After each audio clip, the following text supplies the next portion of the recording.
Hi, this is Lamar, and you're listening to Getting to Third Space with Lamar and Tom. A third space is a term that refers to a safe space for people to come together for respectful dialogue in a spirit of listening, sharing, and learning. In this podcast, we explore what it means to have third space conversations, and we try to model them. If you like what you hear in this podcast, please be sure to subscribe, share it, and of course, like it. The more people join us, the quicker we get to third space as a society. Now let's get to third space today. Hey, Lamar, how's it going today, man? Hey, Tom, it's going well. It's going well. How about for you, man? Pretty good. It's a little chilly out here, so I'm in a sweatshirt, but hey, it's that time of year. It is the Hawkeye sweatshirt time. Absolutely. And I see you got your Hawkeye on. I've got my Hawkeye on. I need to get some winter garb, though. I don't have a whole lot of winter stuff. So. But isn't it always like 72 and sunny in Kansas? Okay, I'll let you believe that. And I got to tell you, I have just been in Kansas now for, maybe 5 days. It seems like we came out to visit you in Maryland. Yep. Which took us down to Virginia to visit some friends. Yep. Which took us through West Virginia, and all the other states between there and Iowa. I was home for 4 days. Yeah. And cleaned the camper out and got oil changed in my car, and I took off for Dallas, southern New Mexico, northern New Mexico, southern Utah, northern Arizona, and just made it back about 4 or 5 days ago. I am ready to absorb Kansas again. I've seen a lot. So was this a primarily fishing trip, or was this a photography trip? Yes, it was primarily photography. It was initially half of it was going to be fishing, but our fishing partners, one by one, dropped off the hook and stringer this year, all but one. But and they're all young men with young families that are now getting very active, and so we have to rethink kind of our scheduling. My brother and I are retired old guys, and so we don't have the same schedule that they have. But a lot of photography. But some of the national parks still, they were closed because of the government shutdown. So we went to a lot of state parks or a lot of wilderness areas. That was a lot of fun. Did a lot of camping. Well, I saw some of the photos you sent me. I mean, you usually upload some photos to me while you're traveling, and there were some just really spectacular. Those shots of, I'm assuming it was either New Mexico or Arizona, with in the desert, was just. Oh, actually, it was southern Utah. That would have been Utah. Monument Valley and Valley of the Gods. Yeah, beautiful. You just can't take a bad picture. Well, that's good news for me if I'm ever out there. That's right. There you go. Take your camera. I can take a camera and not take a bad picture in that case. So, although I saw people taking pictures on the edge of cliffs, and I couldn't believe one gust of wind, and I'm sure they would have found the bottom of that cliff. So, for those who are listening, it's never worth it to try to get 2 feet closer. Just get a longer lens on your camera. Yeah, that's right. Well, so let's see. It's been a busy couple weeks here. Actually, Good. Yeah, it has been. If you ask me what I've been doing, I don't remember. It's been so busy. I mean, they've just been doing all kinds of things. But 2 weeks from now, all right, from when when this podcast comes out. It'll be on October 28th, and we will be 2 days away from having attended Cowfest. Oh, that's utter ridiculous. Cowfest. It's a celebration with the Frederick Flying Cows, a professional basketball team here in a development league called the TBA, and they were trying for a record of the number of people, a Guinness World Book of Records of the number of people dressed like cows. And so we have our flying cow onesies. Really? Yes, we do. Can we put one on the podcast show notes to see it? No. I might have a copy. Well, I tell you what, we can't right now. but we will put one up. Well, I could, yeah, we'll put one up later. All right, because like I said, we're taping this before CowFest, but I will take some photos at CowFest and I'll put something. And to be up. fair, we'll just put you up. No, we'll try to get one of the entire group and put 1,300 people in cow costumes, right? I've seen these costumes; they're almost obscene. They're not obscene. Okay, so yeah. Well, no, they're not obscene, but they're certainly different looking. That's for sure. Yeah, let's go there. So we have a guest today that we're excited to spend some time with, Christie Vilsack, former First Lady of Iowa. Christie grew up in a small town, radius about 20 miles from where we did. I actually went to school with her younger brother, and she went to school with some of my family, and so you've known her from other situations, but so we do have some connections together. We'll talk a little bit about that as we go. Yeah, absolutely. Yeah, my cousin Steve was in school. I was in the graduating class with Christie, as was your brother, one of your brothers, right? And I got to know Christie when she was First Lady.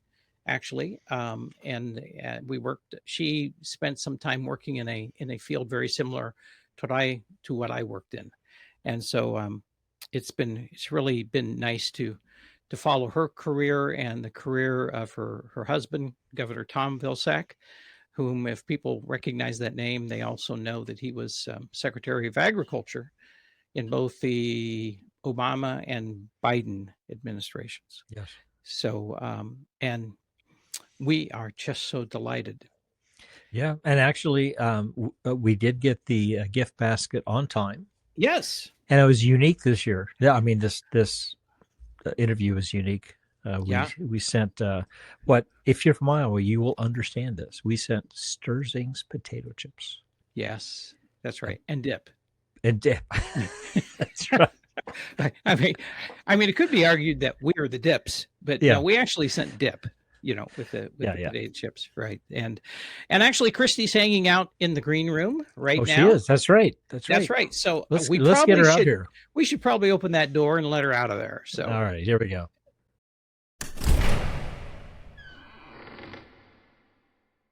Well, welcome, Christie, and hey, I hope you liked that gift basket that Lamar was supposed to leave for you. How was it? I love my gift basket. It's filled with Sturzing's potato chips from Burlington, Iowa. Ooh, yes. Wow. You don't know how many hoops I had to jump through from Kansas to get Sturzing potato chips to you. I'm glad you love them. Did you like the dip too? I like the big bag, so I can eat the whole thing. All right. We're a winner today, Tom. Yeah. Hey, it finally got through. That's really great. And we understand there's protocol. I mean, you're former First Lady, and First Ladies can't go anywhere without getting gift baskets, right? No, absolutely not. I have things set all around me that came in gift baskets. As a matter of fact. I bet you do. What's the most interesting thing you got? Oh, well, one of the most interesting things, this was not a gift basket, but when I was First Lady and I was doing teas so that people could come see the Victorian mansion that we lived in, which belonged to everybody in Iowa, somebody brought me a pound of freshly rendered lard, which I loved because, I'm a pie baker. So I'd never had any freshly rendered lard before. So that was great. But yes, coffee mugs, baseball caps, lots of T-shirts that don't fit me. Pens, lots of pens. I've got them all surrounding me here. So all kinds of things. Well, I love pens, and I just collect pens because I love pens. So yeah, that would be just great. Just great. Well, Christie, we are really delighted that you're joining us today. And we found an article in the Iowa Capital Dispatch, and it was really your bio, right? And we really liked the bio. So we thought, well, this would be a great way to introduce Christie to our audience. Christie Vilsack is a teacher, writer, wife, mom, and grandma. Proud Iowa First Lady, congressional candidate, and USAID education advisor. a world traveler, but an Iowan by birth and choice. I write about people living close to the land who believe in community and the public good. I tend to favor underdogs. It's really a great introduction. But it also begs this question. What else do you want people to know about you? Oh, well, I'm here. I live in a forest, an old growth forest. If I look out my window right here, I'm looking at a hickory tree and walnut trees. But if the leaves weren't on the trees, I'd be able to see the home of our son and daughter-in-law and 3 grandchildren. So they're right here. And to get from our house to theirs, you go on a deer path. The other thing you might want to know is that I am the sponsor of the newest and most sophisticated, one of the most sophisticated nuclear submarines in the world right now, called the USS Iowa. And I've been the sponsor for 10 years. So I got to christen it, and we commissioned it in May, which means the Navy accepted it. And I got to bring the ship, I got to bring the boat to life by commanding all of the sailors and the captain to board the boat. Oh my gosh, what an honor. I'm responsible for the crew and the captain for the rest of my life. And then my granddaughter Caroline next door will take over for me when I'm no longer around. So we'll both. Fantastic. I'm just fascinated by that term, sponsoring a submarine. I mean, what does it mean to sponsor a submarine? Well, it means that I'm responsible to the crew and their families for the rest of my life. But the most people know the sponsor is, and it's always a woman, Navy is big on tradition, who I crashed the champagne bottle on and my initials are actually soldered into the keel of the submarine. And I have, if I were downstairs on the mantle, I have a replica of my submarine. It has the most sophisticated skin on any submarine right now. It's very sensitive. It can hear things. And so most of the crew and the captains, we've been through 3 captains in 10 years, have come to Iowa. So we bring them out here so they know what it is their namesake is all about. And they divide up into Hawkeye fans, Panther fans, and Cyclone fans. They have all in the submarine. They have their various stuff, merch. Oh, well, that's cool. This is really quite a surprise to me because I know I know a lot. I thought I knew a lot about you, but I didn't know that you were a sponsor of a submarine. So I think that is absolutely fascinating. So Secretary Ray Mabus called to ask me. He was a former governor with Tom. And so he knew us both and knew that we were both from proud Navy families. And so, and also because Iola Wallace was the sponsor of the USS Iowa battleship. So it made sense that because she was the spouse of the former Secretary of Agriculture and Vice President of the United States, and from Iowa, that's when I was asked to do this. So I readily accepted but I'm having a good time doing it. Oh, well, I'm just realizing that we could just pretty much throw away everything we planned for this time and talk for the next hour about submarines and sponsorship. Yes. I think it's just I do want to say, I'm very proud of it and proud of the many people from my state who have joined the military. Because our state is proud of the fact that we send more of our young men and women to the military than any other state. And that's gone all the way back through time. And that's because we grow young people in our state who understand the value of service and giving something back. So so I'm really proud of that. That's an interesting statistic. I did not know that. I didn't know that leads either. The way in providing service people. Yeah. Yeah. I live just 30 minutes from Gettysburg now, just south of Gettysburg. And one of my favorite things to do with people that are visiting is to go and do the Gettysburg Battlefield Auto Tour. And you think back and you realize, that Iowa had soldiers at Gettysburg. Yeah, I've been there as a child and as an adult with our kids, and then as in Pennsylvania. My husband's from Pennsylvania, so that's right. We spend a lot of time in. Yeah, pretty cool. Well, so all right. Wow, I'm still blown away by the submarine. Okay, so now we know you're a writer. and that you're an excellent writer. And we've both had a chance to read your Substack, and it's a Substack titled Common Ground. Right. And we will have a link to that Substack in our show notes. So if people want to go and visit it themselves and see what you're writing about, but it's really excellent, and I've really enjoyed reading the various stories in it. Tell us how it is you came to start writing Common Ground, and what are you hoping to accomplish with it? What's kind of the master plan with Common Ground? Well, I grew up in a small town in Iowa, and I always say if I didn't have Republican friends in Mount Pleasant, Iowa, then I would have never had any friends at all. So I grew up in a place, and I came back there and raised my children in a place that was a very conservative place. And so I've just always gotten along with people. I didn't talk about it. As Midwesterners, we don't talk about those things too much. And so, but I have come to see over time, because I've been around for a long time, that a lot of the bipartisanship that was even there when I was First Lady, I was always welcome in every community in Iowa. Nobody ever suggested that I shouldn't be there or ever confronted me really with anything that was anything other than welcoming. But I noticed that that's not so much the case anymore, and that people, even in my own hometown, have lost friendships, are having trouble with family members getting through Thanksgiving and Christmas dinner. And now people who are shouting down public, people have been elected by the people of my state, are shouting people down in public meetings where people should be able to go and have a civil conversation and ask questions and listen to answers.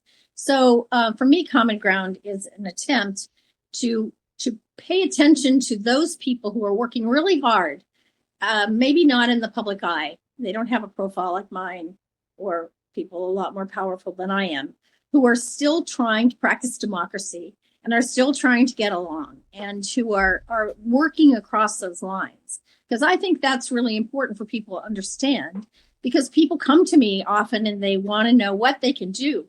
Who's going to lead us? How are we going to get past all of this? And I think I say to everybody, and it's the point of my column, is that it's our responsibility to do something. And it doesn't, in whatever our sphere of influence is, if you're doing something that helps other people and that you have some control over, that you can actually get something done, then that's the most important thing you can do. So I'm trying to focus on people who are searching for common ground, whether they even know it or not, but they're practicing democracy. And they're many of them, those underdogs that I mentioned, the kinds of people I grew up around, the small and mid-sized farmers, working people who are your waitress in the restaurant or the guy who fixes your car.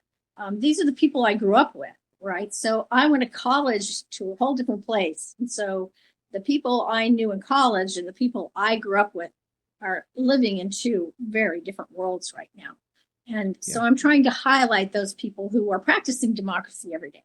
What are some of the stories, or what kind of stories are you finding to write about that highlight what you just mentioned?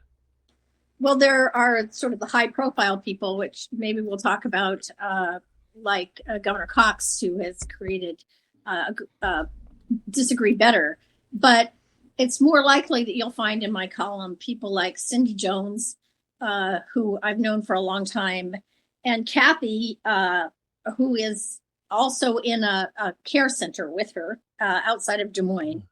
And they met each other by chance because they both ended up being in a care center. But Kathy, for years, she's blind. And most people think people go to a care center to die. But these two women managed to organize people in 400 nursing homes across the state to try to change a law to give Medicaid recipients a little more money to keep for their own personal use.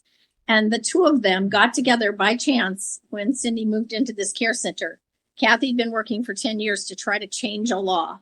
And Cindy, who had worked for two governors as a caseworker, between the two of them, they spent a year and they managed to get a Republican and a Democrat to sponsor bills in the Iowa legislature to give them a little more money through Medicaid. And I thought, most people don't even want to walk into a care center because they think these are inconsequential people.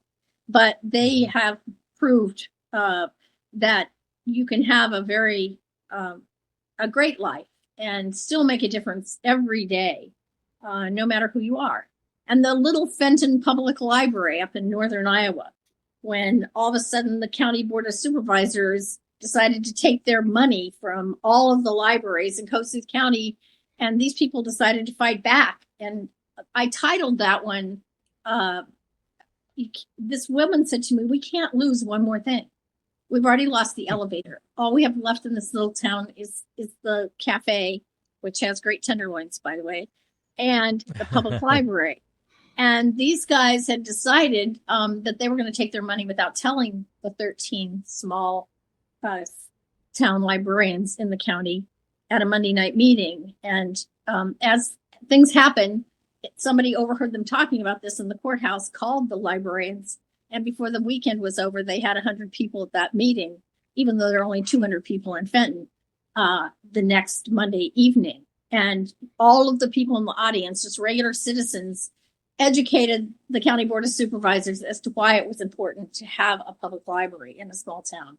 They thought nobody reads anymore, so it didn't really matter. Nobody was even going to notice. But there were homeschool moms. There was a 93-year-old woman who served on the, had drank her coffee there, but also served on the library board. There was, they had just received a grant from the governor for a STEM library there. So, it was these people in this little town managed to do that. And then they got a library and they've set up a 501c3 so it won't happen again. And they have, they have a board and they have a friends and they do a barbecue and raise money to put into their 501c3. So to me, that's the power of democracy. That's democracy working. They were not happy with the supervisors. The supervisors were very surprised that they had gotten that response. But if people take action in their small sphere of influence, they can change what's happening around them. And it's like Bobby Kennedy in the Ripple of Hope speech. It becomes a river. It becomes a tumult. It becomes it sweeps away injustice. And so that's what I'm trying to do, is find those. I'm a small town person. I've always lived and worked and taught in small towns, and so that's where I look for my inspiration. And I don't really care whether they're Democrats or Republicans. Half the time I don't know. I did a story about my best friend growing up in Mount Pleasant. And I mentioned in the story that I didn't know whether she was still a Republican or not. And I didn't until 5 minutes after it was published. And then she made sure I knew that she was still a Republican. I remember reading the story about the two women in the nursing home. Yeah. And I thought that was the neatest story. And I learned a lot, for example, how much money they actually have left. I had no idea. I learned it was shocking. Because you can't buy $50 of your own money, basically. You can't buy shoes. You can't get your hair cut. You can't buy your family Christmas presents. And so, it was a really human story. And it wasn't just those two. They got other people to tell their stories. And they came to the meeting. And more importantly, they educated the administrators of the nursing homes. There are 400 in Iowa that have Medicaid, and they educated because those administrators weren't sure that they should call their legislators and invite them to the nursing home. And Cindy said, it doesn't matter. They're not any more important than you are. That your legislators, you have the right. They're working for you. You have the right to ask them to come see your nursing home. So they were educating people who were running the place because they felt embarrassed. They didn't think they had the right to invite their legislators and to demand that they pay attention to the people who live in their care centers. So anyway. Well, you've just got a number of really wonderful stories in your blog, and we could probably spend 2 or 3 days just kind of talking through each of those. But in fact, one of your stories is about my longtime friend Louise Lex, whom I got to know when she twisted my arm in a very friendly kind of way to be a part of Healthy Iowans. I think it was 2010 when your husband Tom was still governor of the state. And he wasn't in 2010, but this was done 10 years in advance, like 1999 and 2000, I believe. And Louise and I just clicked, and we stay in touch. In fact, I've been able to introduce Lamar to Louise as well. And And she That's an just experience. she's one of my favorite human beings. She is great. So my question though for you about this is, do you have a favorite story among those that you've written so far? And if so, what is it? I don't know, maybe the Fenton, maybe Louise is such a character. She's 96 years old, and she, her daughter has written this great book about her. Yes, yes, which is fantastic. But she doesn't quit. So even though she supposedly retired, after I got done with the story, then I heard from her because she wanted to have an event at her home and invite healthcare folks that she knew to educate the gubernatorial candidates. And so so I'm wondering if she asked you to do something, because she doesn't let up. If she gets a chance to talk to somebody who has any influence at all, she has a request. She hasn't asked. She wants you to do something because she continues to work really hard for all the people she's ever felt responsible to. And that's a long life when you're 96 and still working.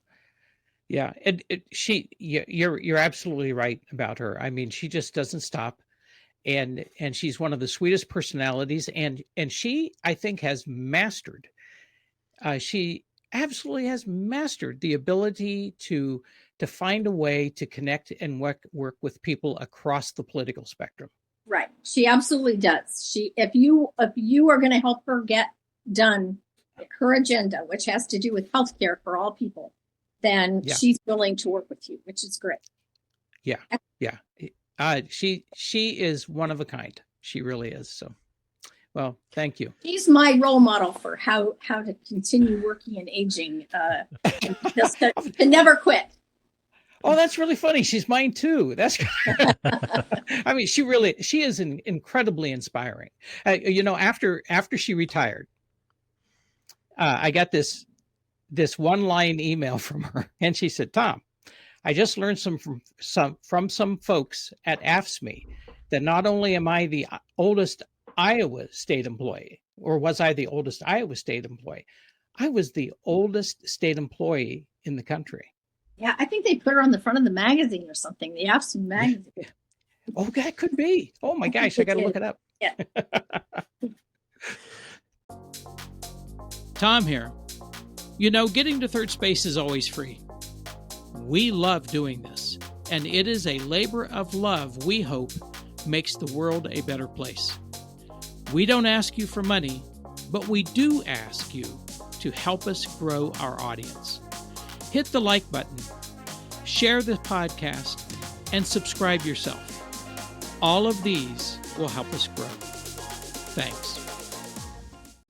Well, you had mentioned just a little bit earlier here about, maybe we'll get to talk a little bit about Spencer Cox, Utah governor. And in one of your recent articles, you talked about some comments he made after the Charlie Kirk assassination. And I'd actually listened to the speech myself, and was quite taken by it. But you also mentioned in your article about an organization that has kind of come out of the National Governors Association called Disagree Better. Right. And I went to that website after I read that article, and I was quite impressed. Tom and I have actually the basis of this podcast is about how do we have civil conversation? How do we engage in civil discourse? And I'm wanting to talk with people like you about how you experience that, and the things that you share. But it's quite an interesting website with a lot of good resources to it as well. In fact, we were kind of introduced to it a couple of weeks ago. We interviewed a person running for governor here in Kansas, Ethan Corson, and Ethan's from the Kansas City area, and he talked about that same website, and it's something that I've shared with a lot of my friends as well to talk about. These are some ideas and some resources. Obviously, this is gathering a lot more attention nationwide. And I know you've interviewed a lot of people. You've been interviewed by a lot of people, but you've also interviewed a lot of people in the course of your career. And now as part of the Iowa Writers Collaborative. What have you learned about working with people and the art of learning how to disagree?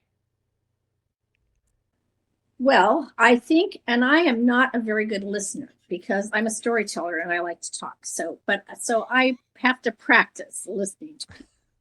But I think there's an art to listening, and I don't think we listen to each other very much anymore. So I think it's really important when you're interviewing somebody or having any kind of a conversation that you practice listening, so that not just superficially, but truly trying to listen to somebody and let them be heard. And I'm practicing. I had a lunch this week where I literally looked, and I have them right here. There are like 8 different things that on that website, the Disagree Better website, tells you to do. And listening is certainly one of them. But just, to make sure that you're not name calling, or that even the tone of your voice can suggest what you actually think about something. And so I think keeping a neutral tone and spending more time listening than talking, the whole thing about we're given one mouth and 2 ears for a reason. That my dad used to say, a wise old owl sat in the oak. The more he heard, the less he spoke. The less he spoke, the more he heard. Now, wasn't he a wise old bird? And that was, just a saying. But sometimes we're more interested in talking about what we think and not listening to other people. And so I think that's a pretty important part of it. But I just like people. So I don't, the politics is one part of every person, but there's so many other parts of a person that I think seeing people more wholly is really important. It's very easy to categorize people. And I feel I feel that way about people.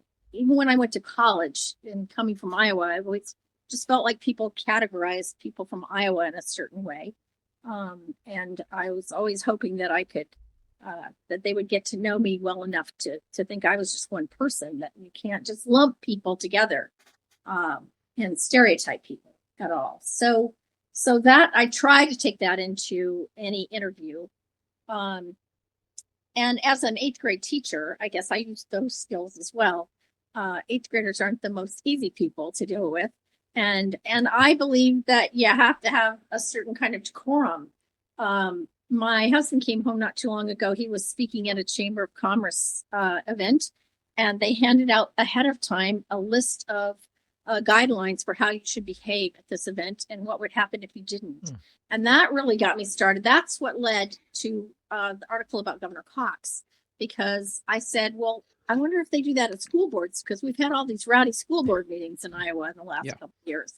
And so I started asking around, and Tom said, why don't you go talk to Scott Racker? Because Scott was a Republican legislator when Tom was governor, and he worked for Bob Ray, Republican governor. And he also is in charge of the Ray Center at Drake, which is about civility. That's their center is about civil discourse. So I talked to Scott, and he's the one that reminded me that the National Governors Association is a bipartisan group. We were very much involved in that. And so that's how I got to Governor Cox, into the whole idea, and was looking at him before Charlie Kirk was assassinated. And so then it became more timely, and I moved up my schedule a little bit to talk about that. And it goes to this feeling that I have that public places, and when you have a public person who's been elected and comes into a public place to answer questions, then there should be some rules for decorum. You shouldn't be able to shout people down and not let the other people who come to listen to the answers hear them. And so a lot of that also motivates the things I'm writing about, because I'm trying to find people who are finding ways to make sure that people can be heard. You can call somebody a liar, but you don't have to shout it so loudly or cause a ruckus so that nobody else can hear it. You just have to, you have to say it. If you're going to say it, you have to say it so that the person can then respond. So those are things that motivate me to try to find that common ground where we can not come back together, because I think going back is never the right answer, but move forward into what do we do next What do we do next to make this better? You know, when back with that interview we had with Ethan, he said something that I wanted to run by you and see what your thoughts are. He said there seems to be too much culture war and not enough kitchen table. Tom and I talk about the kitchen table a lot in our experience growing up in Iowa. That was a big part of our life, was sitting around the kitchen table. How does that phrase sit with you? What are your thoughts about too much culture war and not enough kitchen table? Well, that's definitely, that's right on as far as I'm concerned. The kitchen table is where most things happen. The kitchen is where most things happen in a Midwestern home, a small town home, and kitchen table issues. We talk about that all the time.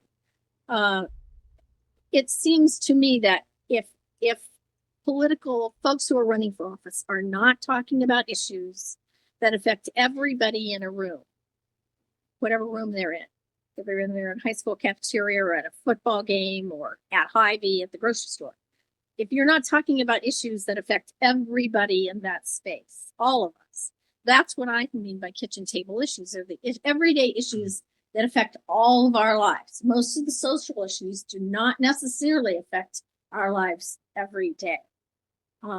There's, you can talk about abortion, or you can talk about women's reproductive health, or you can talk about the healthcare of rural women, right? If you're talking about healthcare for rural women, then you're talking about a lot of people in the country, or rural healthcare for everybody.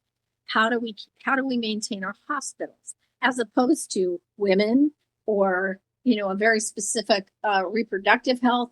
Those don't always affect everybody in the room. Including me as a 75-year-old woman. I'm more interested in talking about rural health or talking about for all people than I am about those divisive issues that affect, not that they're not important and that we shouldn't talk about them, but when you're running for office and during a political campaign, you only get to talk about 3 or 4 things. So if you're not talking about kitchen table issues, you're not talking about how much it costs at the grocery store, or the fact that my hometown does not have a daycare center. So how do people go to work, men and women go to work, if they have to drive to New London 7 or 8 miles away to take their children to a daycare center? If we're not talking about those kinds of issues that affect us every day, then that's too bad. We've missed a huge opportunity.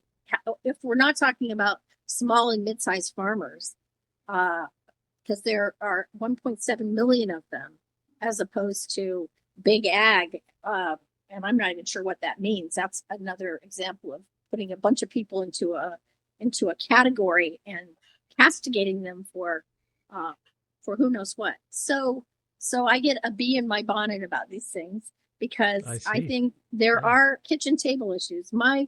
When I got my master's degree in journalism, my advisor tried to talk me. I was creating a column, which ended up being Main Street, which was in the Mount Pleasant News for a long time. But he wanted me to call it Kitchen Table Conversations. So that was, and I've still thought, okay, I still have a call. Then maybe that column is the next one. I don't know. But I really believe in those kitchen table conversations. That's where life happens, and that's where decisions are made. And I hope that someday, in where I live, that people like your families and mine can sit around a kitchen table and make the case that their children should stay in small towns, should make that choice, and can stay on the family farm where they can enjoy Friday night football or whatever, and have their children and generations close by, as opposed to sending them away. So those are, for me, the underdogs, and those are the kitchen table conversations. And that's one that is really near and dear to my heart, because with all the farmers that are gone and the farms that are lost and the farmland being concreted over where I live, those are the things that people care about. They want to be near their children, their grandchildren. They want to be able to pass their traditions and their ethics on to the next generation, and their culture on to the next generation. And to me, for somebody running for office, that's what it should be about. That's what we should be talking about in this country, because I think that's common ground. I think that's something we could all agree on. Well, Tom served 2 terms as governor of the state of Iowa, which meant you served 2 terms as the first lady of the state of Iowa. You also ran for political office as well, and through your roles there in those more political roles, you had lots of opportunities come your way, and some of which are maybe more opportunities than everyday folks would imagine, and certainly one of those opportunities would be the opportunity to speak to those with authority and power, or I guess what is the term, to speak truth to power, if you will. And so, what tips and suggestions would you have for the people listening in or watching this podcast about how you can effectively engage people of authority and power and speak truth to them? Well, I think again, Cindy Jones in the care center. That was. I thought you might go back to her. That's a pretty important thing. Is nobody's better than anybody else, and I think that's really important. I think there are certain decorum. If someone is elected to office, it goes back to what I said before. If they have a title, then you don't call my husband Tom. He lost that name a long time ago, and so you use the titles. You recognize that's not that they're better than you. They're working for you. So you have a right to ask them questions. You have a right to ask them hard questions. And you don't have a right to threaten them, but my husband got his job because somebody walked into our city council chambers in small town Iowa and shot our mayor and 2 city councilmen. Yes. So I'm very aware of that.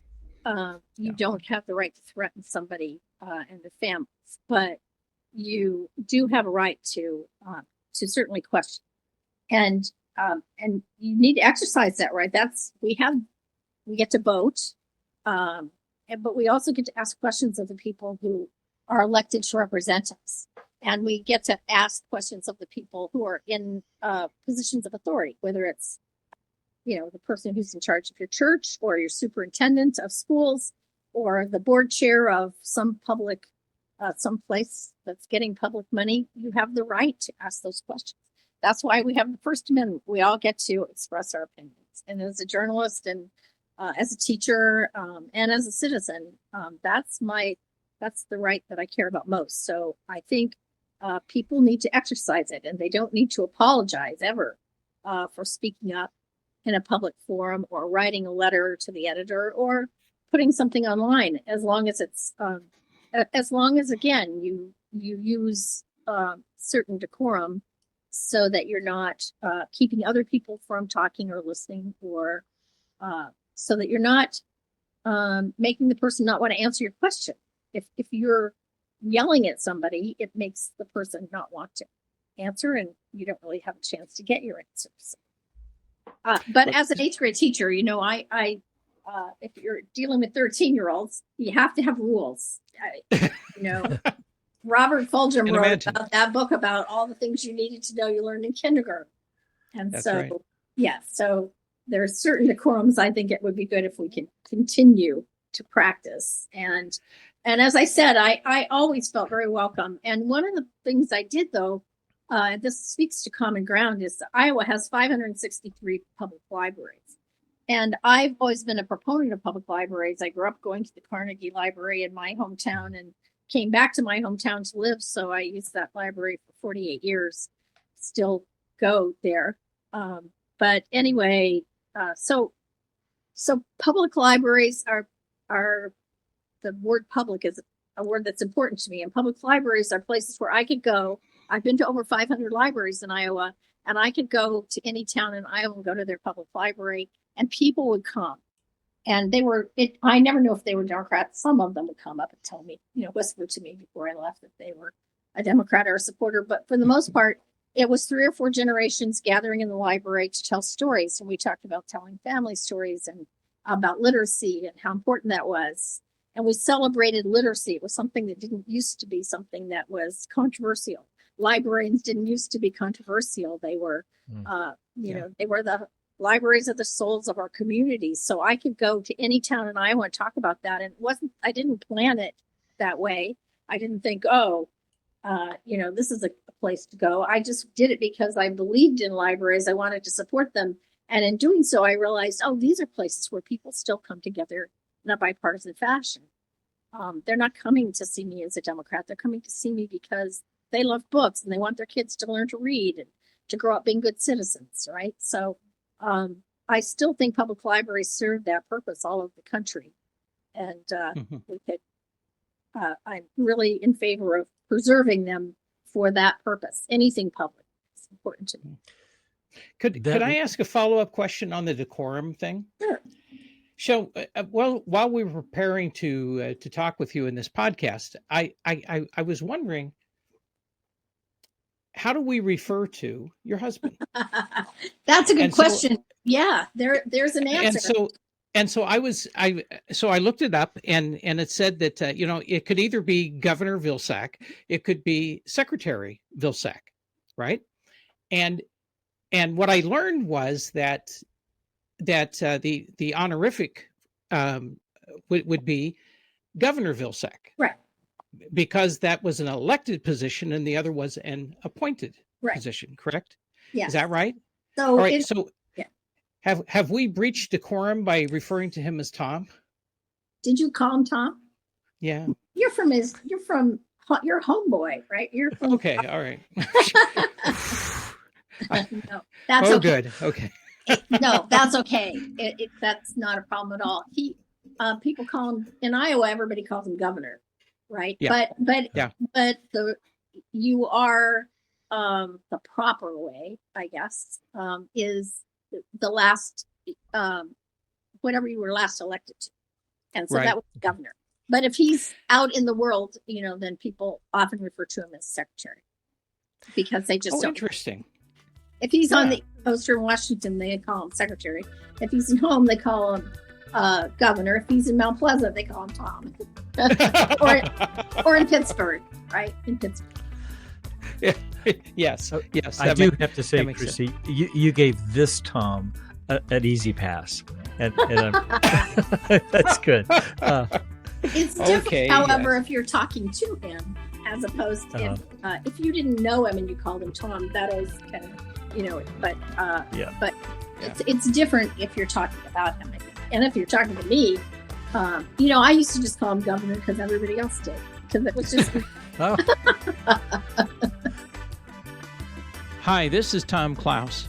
Thank you for listening to part 1 of our conversation with Christie Vilsack. The second part of our podcast conversation will be in 2 weeks on November 11th, 2025.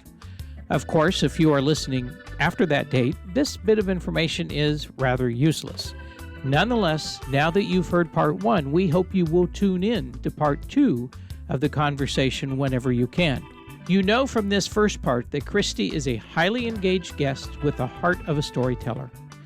In the next part of our conversation, we'll talk about literacy and reading, must-see movies, acts of kindness, and of course, the Iowa Hawkeyes.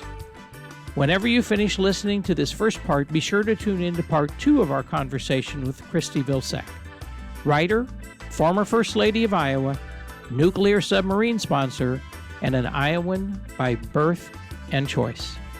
Until then, keep moving toward third space.